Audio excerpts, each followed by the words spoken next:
आज हम करेंगे NCERT क्लास 10 ज्योग्राफी के चैप्टर एग्रीकल्चर का 17th मॉड्यूल। इस मॉड्यूल में हम करेंगे some schemes introduced by the government of India for the benefit of farmers. क्या करेंगे? Some schemes introduced by the government of India for the benefit of farmers. पिछले module में हमने टेक्नोलॉजिकल एंड इंस्टीट्यूशनल रिफॉर्म्स जो agriculture की field में हुए हैं उनके बारे में समझा था। आज हम करेंगे some schemes introduced by the government of India for the benefit of farmers. तो चलते हैं और शुरू करते हैं आज का मॉड्यूल। गवर्नमेंट ऑफ इंडिया ने फार्मर्स की बेनिफिट के लिए कुछ स्कीम्स लॉन्च की, जैसे कि किसान क्रेडिट कार्ड, इसे KCC भी कहते हैं। फार्मर्स इस क्रेडिट कार्ड से सीड्स, फर्टिलाइजर्स और जरूरत की बाकी चीजें ले सकते हैं और हार्वेस्टिंग के बाद पे कर सकते हैं। इसके अलावा पर्सनल एक्सीडेंट इंश्योरेंस स्कीम, जिसे PAIS भी कहते हैं, इंट्रोड्यूस की गई ताकि क्रॉप के साथ साथ फार्मर्स भी सिक्योर्ड रहे।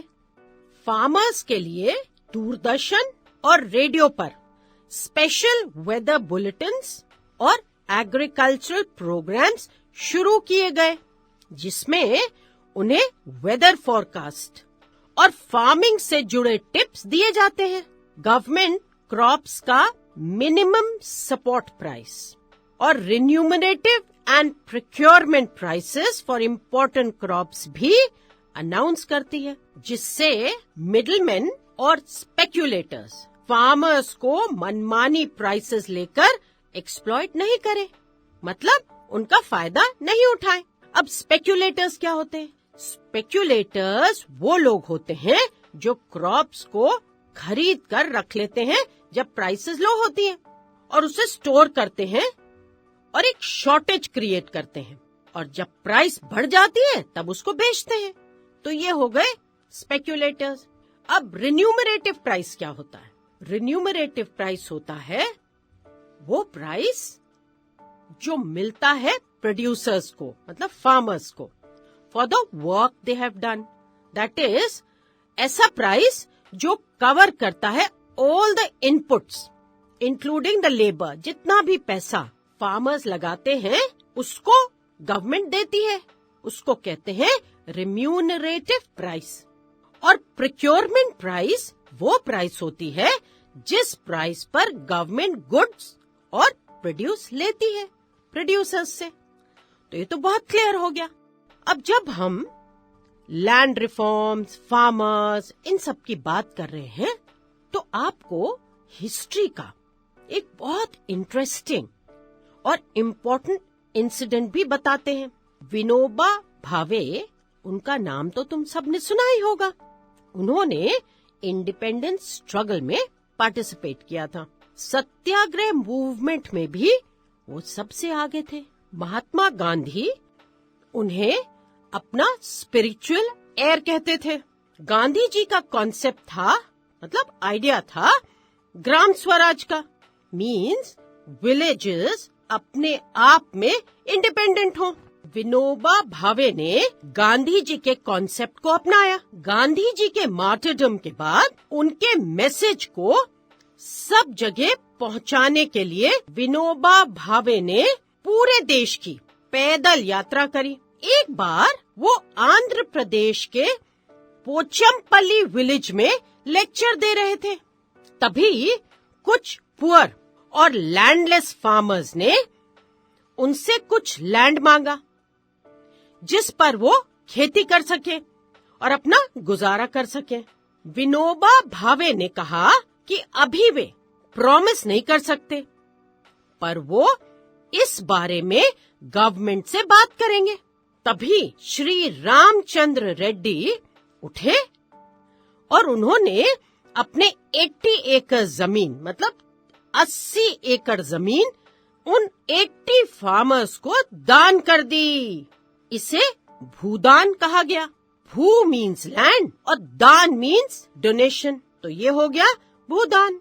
विनोबा भावे ने देश के बाकी हिस्सों में भी इस आइडिया को शेयर किया। कुछ जमींदार्स ने पूरे के पूरे विलेजेस लैंडलेस फार्मर्स को डोनेट कर दिए। इसे ग्राम दान कहा गया। क्यों? ग्राम मतलब होता है विलेज, दान मतलब होता है डोनेशन, तो ये हो गया ग्राम दान।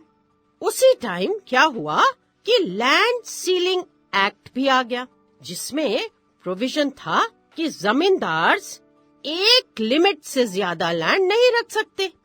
उस सीलिंग एक्ट की वजह से भी कुछ जमींदारों ने अपना लैंड पुअर फार्मर्स को डोनेट कर दिया। इस तरह ये मूवमेंट पूरे देश में फैल गया।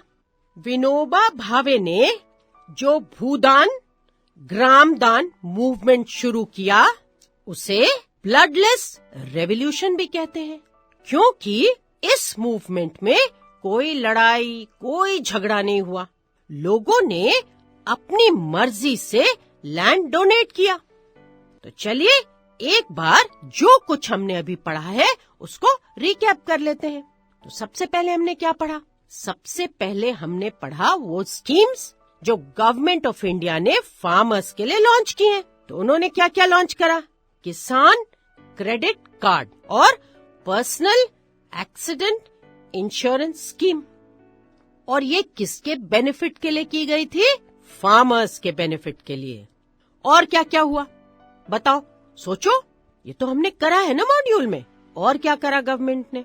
रेडियो एंड टेलीविजन पर स्पेशल वेदर बुलेटिन्स और एग्रीकल्चरल प्रोग्राम शुरू किए गए। वेदर बुलेटिन से तो फार्मर्स को बहुत हेल्प हो जाती है, और जो एग्रीकल्चरल प्रोग्राम्स थे वो फार्मिंग से जुड़े हुए छोटे छोटे टिप्स देते थे फार्मर्स को। फिर क्या हुआ? फिर गवर्नमेंट ने अनाउंस करी। क्या क्या अनाउंस करी? एक हिंट देते हैं। फिर गवर्नमेंट ने कुछ प्राइसेस अनाउंस करी।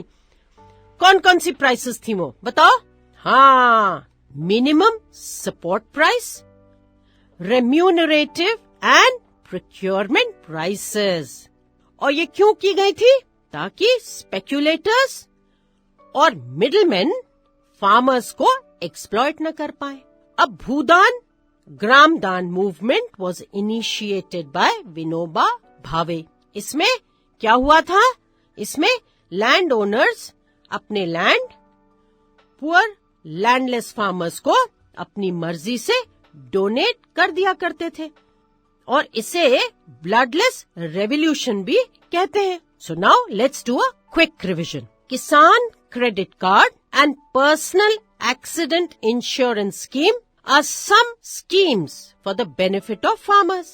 Special weather bulletins and agricultural programs were introduced on radio and television. The government announces minimum support price, remunerative and procurement prices of crops to stop the exploitation of farmers by speculators and middlemen. The Bhudan Gram Dan movement was initiated by Vinoba Bhave. In this, landowners donated their lands to poor landless farmers. It is also known as Bloodless Revolution.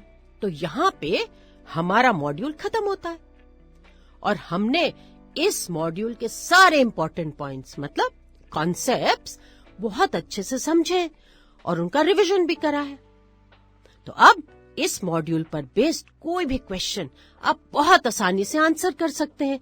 तो चलते हैं questions की ओर।